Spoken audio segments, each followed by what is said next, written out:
প্রবাদ আর উক্তি এই দুইয়ের মধ্যে পার্থক্য কি? কোনটা প্রবাদ, কোনটা উক্তি? বা প্রবাদ কিভাবে তৈরি হয় আর উক্তি কিভাবে হয়? উক্তি কিভাবে হয় সেটা আমরা জানি।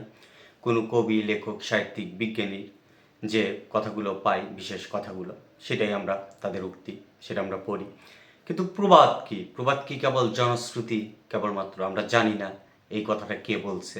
ব্যাপারগুলো কি এরকম? না, অনেক কবি, সাহিত্যিক, লেখক, দার্শনিক, বিজ্ঞানীদের আমরা এমন অনেক কথা পাই যা আজ আমরা প্রবাদ হিসেবে ব্যবহার করি। তো প্রবাদ আর উক্তির মধ্যে পার্থক্য কি? প্রবাদ হচ্ছে যা আমাদের জীবনের সাথে জাত, ধর্ম, বর্ণ সব কিছু নির্বিশেষে আমাদের সকল মানুষের জীবনের সাথে কম বেশি মিলে যায়, অর্থাৎ আমাদের সাথে খুবই প্রাসঙ্গিক আমাদের জীবনের সাথে, সেগুলি প্রবাদ। আর উক্তি হচ্ছে এরকম কোনো শক্তিশালী না, কোনো ব্যক্তির একান্তই নিজস্ব দৃষ্টিভঙ্গি থেকে যে কথা তিনি বলেছে, কিন্তু কথাগুলো বেশ চমৎকার, সেগুলোই উক্তি। আর প্রবাদ তার থেকে অনেক শক্তিশালী হয়, যেমন সকাল দেখি বোঝা যায় দিনটি কেমন হবে, এটা একটা প্রবাদ। এখন অনেকেই বলতে পারেন যে না, সকালে দেখলাম আকাশ খুবই পরিষ্কার, কিন্তু বিকেলেই তো মেঘ, বৃষ্টি, ঝড় বৃষ্টিতে একাকার হয়ে গেল। প্রবাদগুলো কি ভুল হয় না বা এরকম কোনো কিছু না? ব্যাপারগুলো হচ্ছে কি, প্রবাদ হচ্ছে যা আমাদের জীবনের সাথে খুবই প্রাসঙ্গিক, কিন্তু এর মানে এই না যা একেবারে গণিতের মতো দুইয়ে দুইয়ে চার হবে, এরকম সব সময় মিলে যাবে, এরকম কোনো কিছু কিন্তু না। কিন্তু হ্যাঁ, এটা অবশ্যই গড়ে বলতে গেলে এটা মিলে যায়, প্রায়ই মিলে যায়।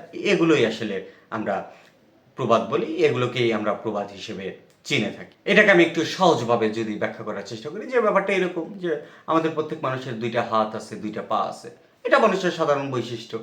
আমরা সবাই জানি মানুষের দুইটা হাত থাকে, পা থাকে।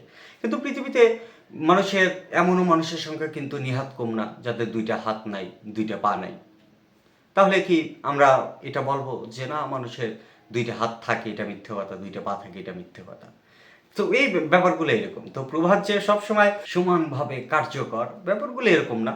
কিন্তু প্রবাদ অবশ্যই উক্তি থেকে শক্তিশালী। এবং প্রবাদকে আমি মাঝে মাঝে বলি একটু মজার ছলে এইভাবে, যে প্রবাদ হচ্ছে গবেষণা ছাড়া একটি বৈজ্ঞানিক সূত্র।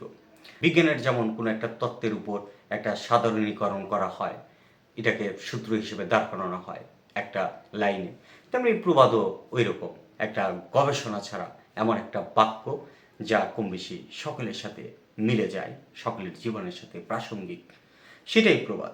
আর উক্তি হচ্ছে কোনো লেখক, দার্শনিকের তার নিজস্ব দৃষ্টিভঙ্গি থেকে কোনো কথা, যেটা আদতে খুব যে খারাপ ব্যাপারগুলো এরকম না, কিন্তু চমৎকার কথাবার্তা, কিন্তু এটা প্রবাদের মতো এত শক্তিশালী না, কম বেশি সকলের সাথে যে মিলে যায় ব্যাপারগুলো এরকম না। যদি সেটা ওইরকম হয়, সেটা একসময় দেখা যায় প্রবাদের মর্যাদা সে পায়। আমরা ওভারঅল বলতে গেলে পৃথিবীর সমস্ত জায়গায়, সারা বিশ্বে সে কথাগুলো আমরা বলি, সকল জাতির মানুষ সে কথাগুলো বলে। তো এটাই প্রবাদ আর উক্তির মধ্যে সব থেকে বড় পার্থক্য, এতটুকুই।